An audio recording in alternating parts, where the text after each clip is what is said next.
All right, we're going to talk about the news. It is Sunday, June 9th, 2024. It is very early in the morning. It's about 7:30 a.m.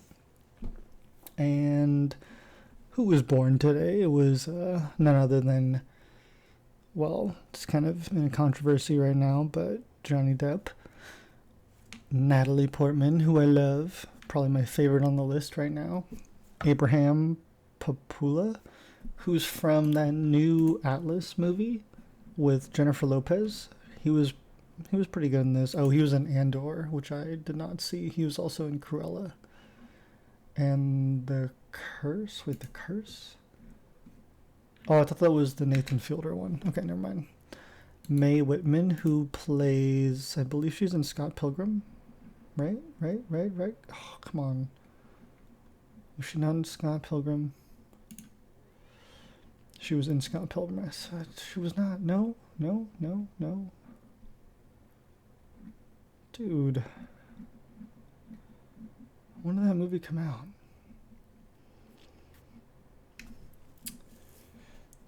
Fuck. So she plays Katara? Oh, okay. So it's not the same person. Sorry, my bad. I get so distracted by these birthdays. My apologies. Eddie Marcini's from Ray Donovan. He's also in World's End. He does a lot of the Edgar Wright stuff. Michael J. Fox, Back to the Future, and Aaron Sorkin. Happy birthday to all of you, Gloria Rubin. What I know you from something. I know you from Mr. Robot. Awesome. Happy birthday. All right. House of the Dragon actor Ewan Mitchell on why he hasn't watched Game of Thrones. I wanted to bring something fresh. I wonder what you guys would think of this, being anyone House of the Dragon fans. Just, well, even if you're not, like, if you're doing a spin-off show, I feel like as an actor that might be okay. Especially since they didn't really cover his character too much in Game of Thrones. But if I was a writer, then no. I mean, like, you should know director too, I feel like. But an actor, I feel like this is interesting and makes me more keen on paying more attention to his performance. But I don't know. What do you guys think? I don't know. Little news here. But let's see the full quote. I haven't seen the original Game of Thrones. I have a confession to make. I've never seen it, and I didn't want to watch it going into this role. I didn't want it to inform my decisions in any way, shape, or form, whether it be consciously or subconsciously. I wanted to bring something fresh. Aemon is one of a kind,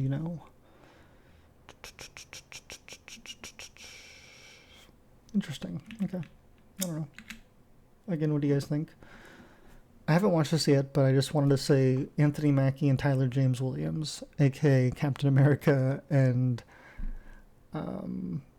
Gregory from Abbott Elementary, or Everybody Hates Chris. I'm so excited to watch this. They two of my favorite people right now in cinema, and these interviews are always fun because they get to interview each other. So I highly recommend it, especially if you're into these actors. I've watched Jennifer Aniston, Quinta Brunson, who's also in Abbott Elementary, as well as Jodie Foster and Robert Downey Jr., who are amazing. The other ones I haven't watched for this year, they do this every year, or they've been doing it for the last couple of years. It's kind of new, but a few of these are really good, especially the Quinta one and the Downey Jr. one, Jodie Foster, and I'm gonna check this one out too, and I highly recommend if you guys are into this type of stuff. Daytime Emmys. Let's see. Van Dyke became the oldest winner. I did not watch these last night. Did any of you guys watch the Daytime Emmys? I was working.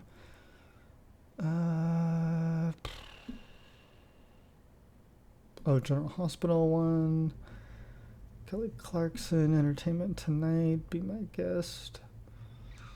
The Young and the Restless, Bold and Beautiful. Young and the Restless, General Hospital, Days of Our Lives. Kelly Ripa.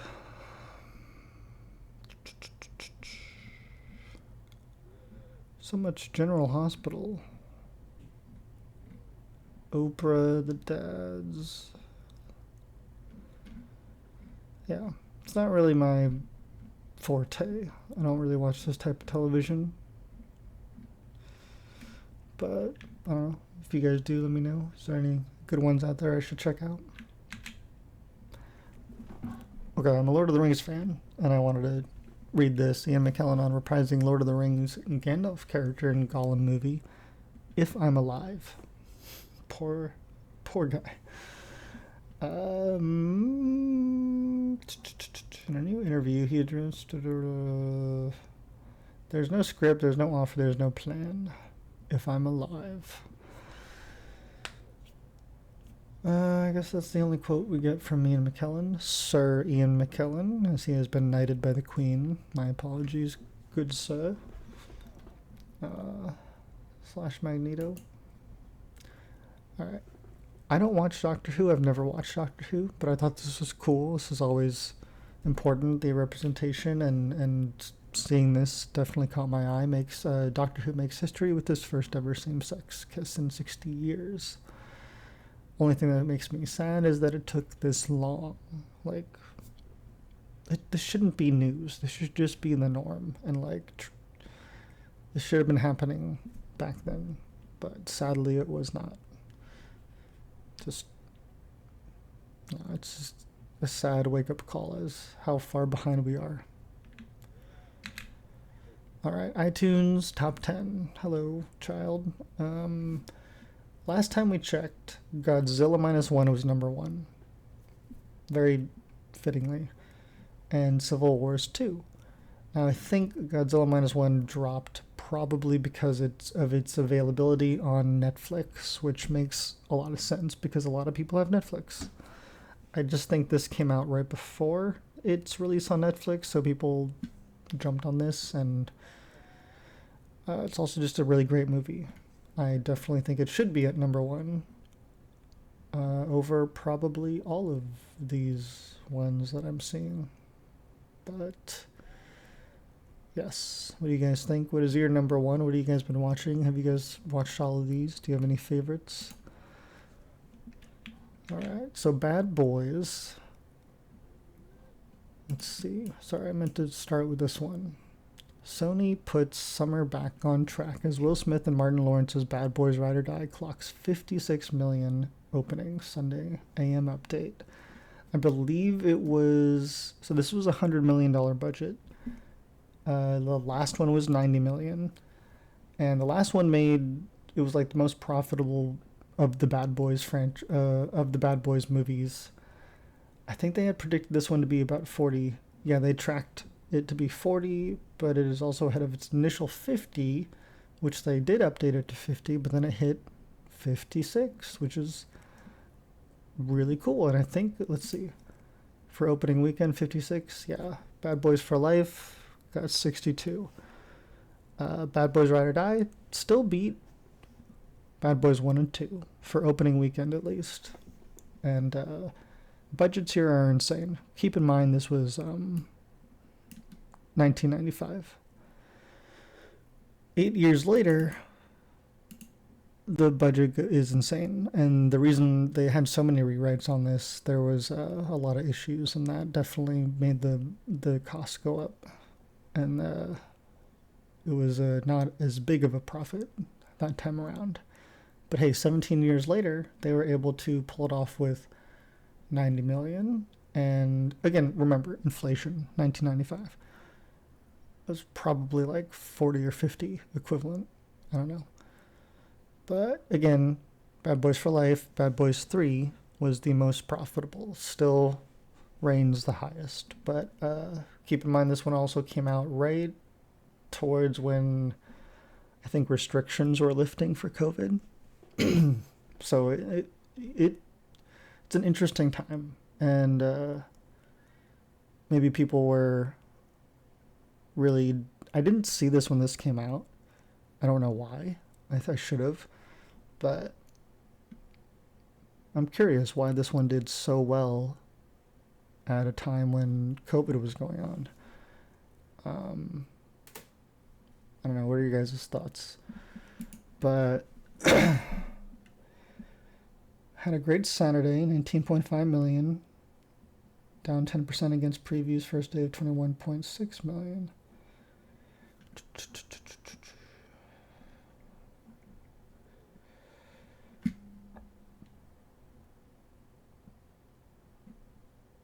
It beat its recent round of tracking of 40 million, but is also ahead of its initial 50 million forecast from 3 weeks ago, proving there's still life and movie going. Really, it's just the beginning of summer.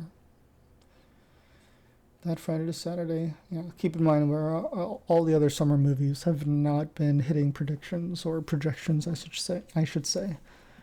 And this one is kind of like the first that surprised us. I think Planet of the Apes.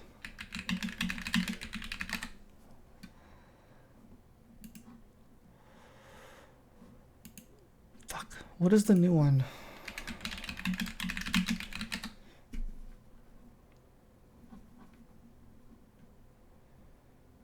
I can't remember. 2024 Kingdom. This one opened to...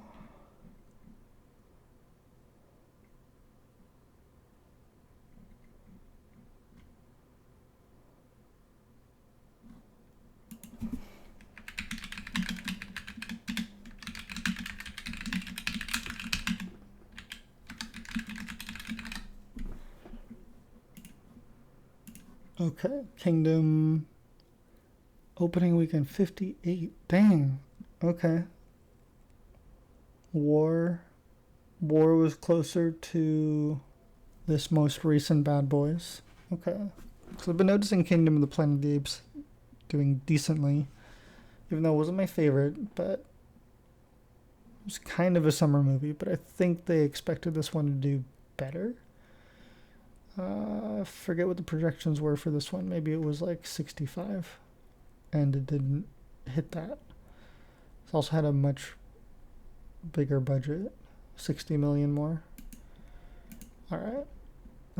Very cool. I love Bad Boys Ride or Die. If you guys haven't checked out my review, you can watch that now. It has no spoilers. Very fun to see Martin Lawrence and Will Smith back in action, and love the directors, and it's a really fun summer action comedy, and I definitely for some families this is a family movie, but I think it's fun. Definitely worth checking out. Just because it's the time of the shitty era of cinema. People don't want to leave their homes, Will Smith said, and he's definitely right. You used to be able to put some explosion in the trailer and a couple of good jokes, people were there, and television is so good, and there are things that people just aren't going to leave their house for anymore. There's definitely a higher demand for a certain type of film for people to leave their homes. Well, Will Smith is a movie star, and it seems like he's actually getting people to come out from their homes, and been loving the promotion for this movie. Speaking of which, we if there's a video... We're in Baldwin Hills. We're about to go in the theater. It's a ritual I have. I do it like whenever a movie come out.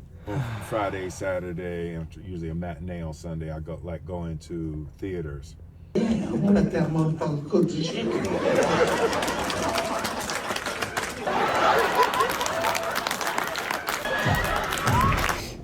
Hey, I'm glad y'all enjoyed that. That was a good movie.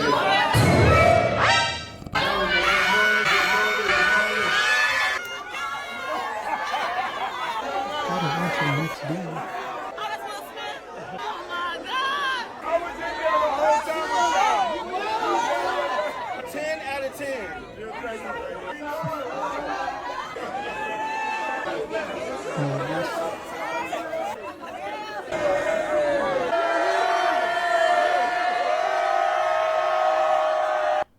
And some of the camera work that came out, I know this video has been trending.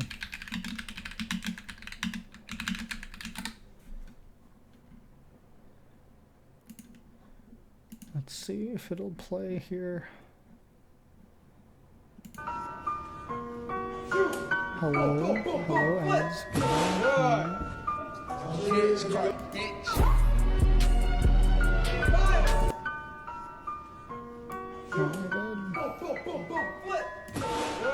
Can I just watch the goddamn Will Smith reads?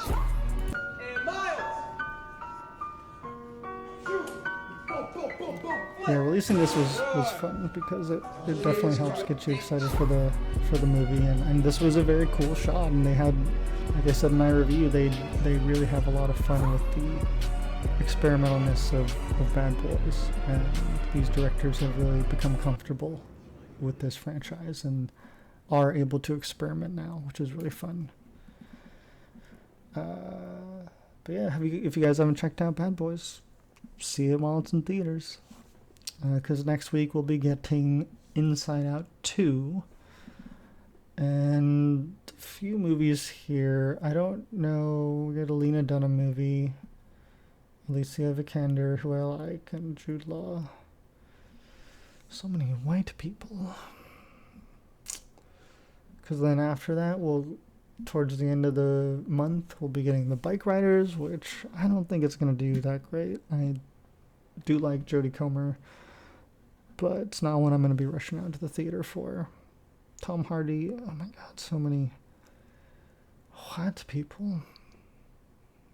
Spike Jonze, but in her Dr. Manor. Oh, that's...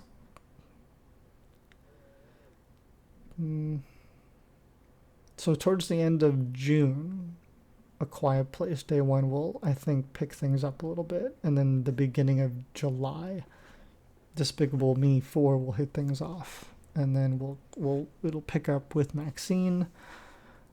To some, maybe not.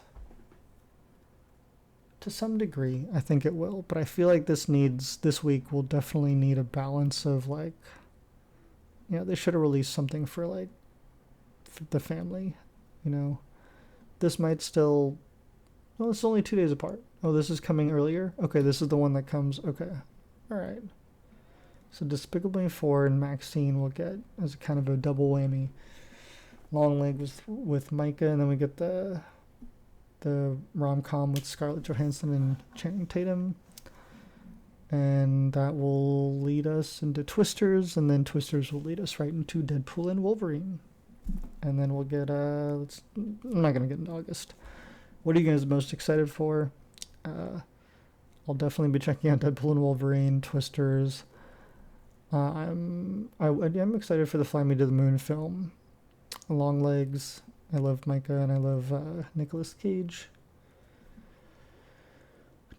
Maxine, for sure. Sound of Hope. Fuck that movie. Despicable Me 4. And Quiet Place, for sure. Maybe the Kevin Costner film. But Bike Riders, I'll probably review. Exorcism, I don't know. They just put out so many of these movies and they're so similar. Thelma, maybe.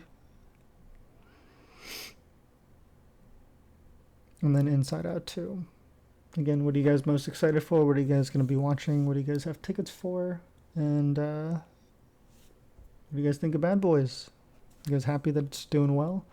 Have you guys seen it yet? Let me know. Thanks for watching.